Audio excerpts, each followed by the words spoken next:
Tahu ada peluang The Fed tidak jadi memangkas suku bunga di bulan Maret. Ekspektasi Anda kapan The Fed akan mulai melakukan pemangkasan suku bunga? Estimasi kami sedikit lebih konservatif dari apa yang terefleksikan di Fed Funds Futures Rate ya. Jadi kami melihat kemungkinan peluang untuk Fed memotong suku bunga 4 kali, jumlahnya 100 basis point dimulai di bulan Juli tahun ini. Jadi total 100 basis point di semester kedua tahun ini dan dilanjutkan kembali 100 basis point lagi di semester pertama 2025. Ini didasari oleh asumsi kami bahwa perekonomian Amerika Serikat akan mengalami masuk ke soft landing, di mana inflasi akan perlahan turun menuju ke target mereka di level 2%-an sekitar akhir tahun 2024 dan dibarengi dengan pertumbuhan ekonomi yang juga masih positif di level sekitar 1% untuk seluruh tahun 2024. Jadi ini definisi soft landing bagi kami dan bukan hard landing.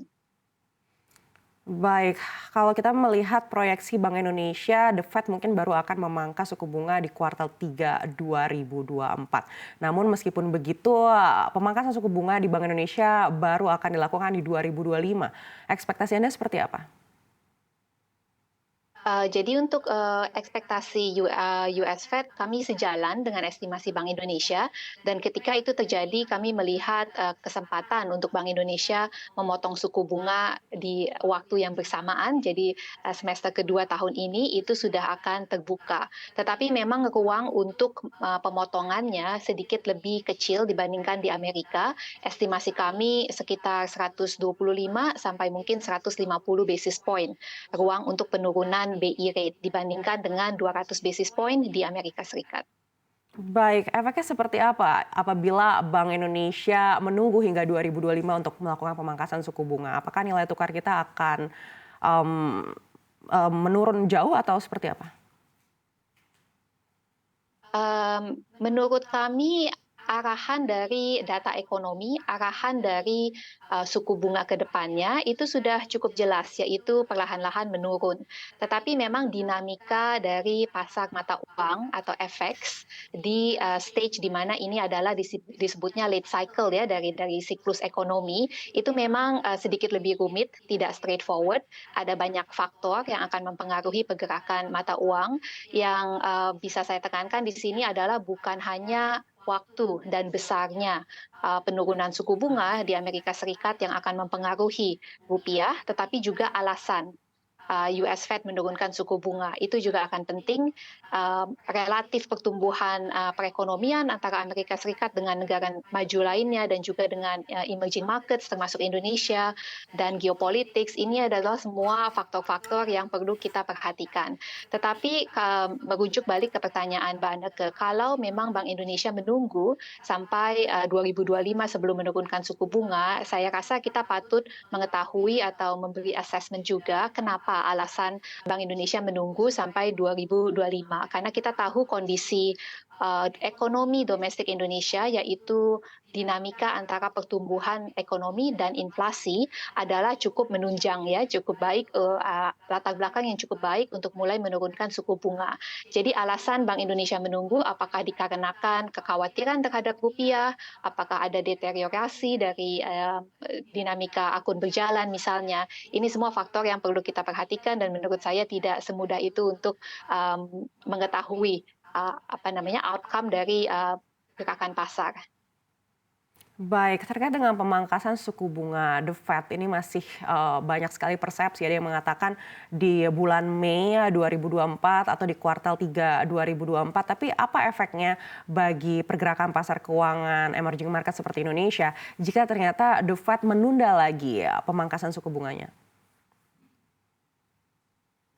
Ya, jadi menurut kami memang kita harus berjaga terhadap volatilitas yang tetap akan tinggi. Karena selain pergerakan dari suku bunga Amerika Serikat itu sendiri, yang akan menjadi penggerak market adalah perubahan di ekspektasi market participant terhadap kapan mereka akan bergerak. Seperti misalnya di awal bulan Januari ekspektasi market terhadap Fed bergerak di bulan Maret itu sampai ke 50-75% kemungkinannya. Saat ini sudah turun ke 40% dan ini menyebabkan pergerakan atau volatilitas dari pasar mata uang sampai ke pasar obligasi.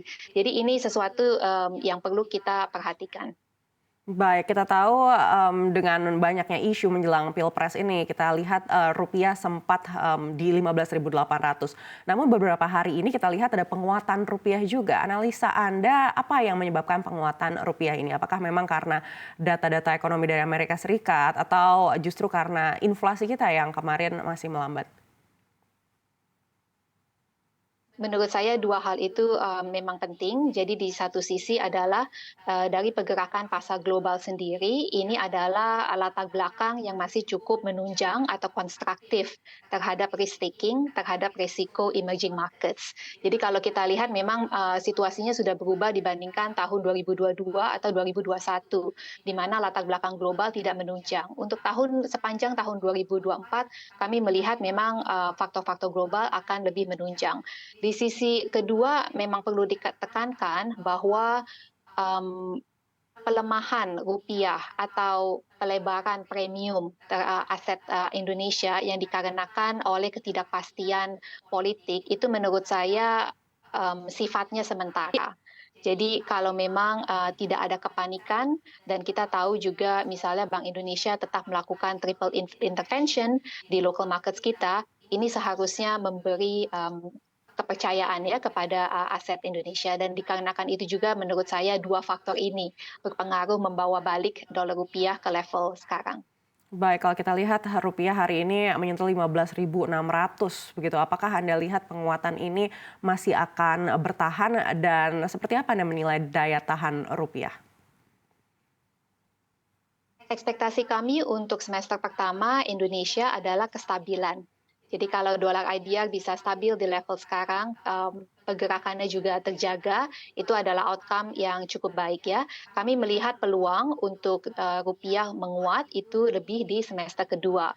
Karena di waktu ini ekspektasi kami adalah kita sudah akan mendapatkan kepastian politik, kedua peluang penurunan suku bunga baik di sisi global maupun di sisi domestik sesuai ekspektasi kami. Dan yang ketiga juga menurut saya di waktu periode ini kita mungkin akan melihat pergerakan fokus dari pemilu di domestik ke pemilu di sisi global, misalnya juga di pemilu Amerika Serikat ya yang akan terjadi November 2024.